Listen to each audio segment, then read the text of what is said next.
பண்ணுறோம் பிடிக்கிறேன்னு சொல்லிட்டு தான் என்கிட்ட இருந்து கேஸ் வாபஸ் வாங்குறேன்னு சொல்லிட்டு போயிட்டாங்க. நாங்கள் வீட்டுக்கு போய் கேட்டதுக்கு என் வீட்டுக்கிட்ட நீ கேட்கக்கூடாது எதுவுமே கேள்வி மீறி ஏதாவது கேட்டிங்கன்னா நாங்கள் வந்து கட்சியில் இருக்கிறோம், நான் வேலையை விட்டு தூக்கி போடுவேன், தூய்மை பணியாளர் இருக்கிற வேலையை நான் தூக்கி விட்டுருவேன் அப்படின்ட்டாங்க ஒரே பேச்சா. இந்த ராபினாங்கிறவர் தான். என்னவா இருக்காரு? அவர் கட்சியில் இருக்கிற அப்படிங்களம்மா.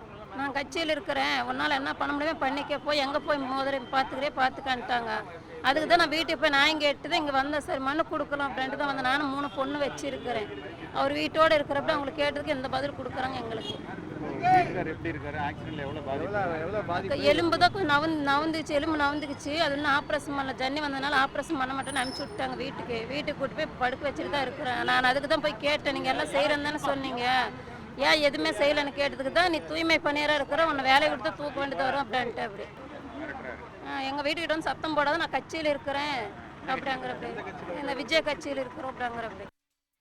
அவங்க வந்து எல்லாம் பண்ணுறோம் பிடிக்கிறேன்னு சொல்லிட்டு தான் என்கிட்ட வந்து கேஸ் வாபஸ் வாங்குறேன்னு சொல்லிட்டு போயிட்டாங்க. நாங்கள் வீட்டுக்கு போய் கேட்டதுக்கு என் வீட்டுக்கிட்ட நீ கேட்கக்கூடாது எதுவுமே கேள்வி மீறி ஏதாவது கேட்டிங்கன்னா நாங்கள் வந்து கட்சியில் இருக்கிறோம், நான் வேலையை விட்டு தூக்கி போடுவேன், தூய்மை பணியாளர் இருக்கிற வேலையை நான் தூக்கி விட்டுருவேன் அப்படின்ட்டாங்க ஒரே பேச்சா.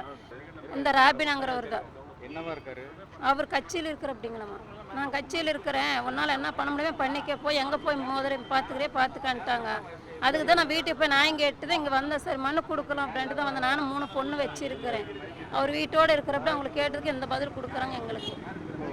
எப்படி இருக்காரு? ஆக்சிடென்ட்ல எவ்வளோ பாதிப்பு? எலும்பு தான் கொஞ்சம் நவந்துச்சு, எலும்பு நவந்துக்குச்சு. அது இன்னும் ஆப்ரேஷன் பண்ணல. ஜன்னி வந்ததுனால ஆப்ரேஷன் பண்ண மாட்டேன்னு அனுப்பிச்சி விட்டாங்க வீட்டுக்கு கூட்டு போய் படுக்க வச்சுட்டு தான் இருக்கிறேன். நான் அதுக்கு தான் போய் கேட்டேன், நீங்கள் எல்லாம் செய்கிறேன்னு தானே சொன்னீங்க, ஏன் எதுவுமே செய்யலைன்னு கேட்டதுக்கு தான் நீ தூய்மை பணியாராக இருக்கிற, உன்னை வேலையை விட்டு தான் தூக்க வேண்டியது வரும் அப்படின்ட்டு. அப்படி எங்கள் வீட்டுக்கிட்ட வந்து சத்தம் போடாத, நான் கட்சியில் இருக்கிறேன் அப்படிங்கிறப்படி, இந்த விஜய் கட்சியில் இருக்கிறோம் அப்படிங்கிறப்படி.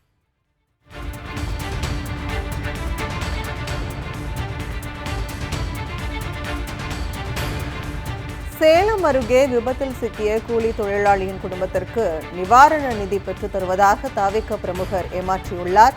நிவாரண நிதி பெற்றுத் தருவதாக கூறி ஏமாற்றிய தாவேக பிரமுகர் மீது நடவடிக்கை எடுக்க வலியுறுத்தி சேலம் மாவட்ட ஆட்சியரிடம் பாதிக்கப்பட்ட பெண் புகார் அளித்து வருவதை அண்மை செய்தியாக பார்த்து வருகிறோம். விபத்தை ஏற்படுத்தியவரிடம் இழப்பீடு பெற்றுத் தருவதாக கூறி வழக்கை வாபஸ் பெற வைத்து ஏமாற்றிவிட்டதாகவும் தாவேக பிரமுகர் மீது அந்த பெண் புகார் அளித்துள்ளார். இழப்பீடு பெற்றுத் தருவதாக தாவேக பிரமுகர் ராபின் கூறியதை அடுத்து வழக்கை வாபஸ் பெற்றதாகவும் பாதிக்கப்பட்ட பெண் வேதனை தெரிவித்துள்ளார். வழக்கை வாபஸ் பெற்ற பின்னர் தாவேக பிரமுகர் ராபின் தங்களை மிரட்டுவதாகவும் அந்த பெண் புகாரில் தெரிவித்துள்ளார். மேலும் ஏமாற்றியது குறித்து புகார் அளித்தால் தூய்மை காவலர் பணியிலிருந்து நீக்கிவிடுவதாகவும் தாவேக பிரமுகர் ராபின் மிரட்டுவதாக பெண் குற்றச்சாட்டு விடுத்து புகார் அளித்துள்ளதை தற்போது அண்மை செய்தியாக பார்த்து வருகிறோம்.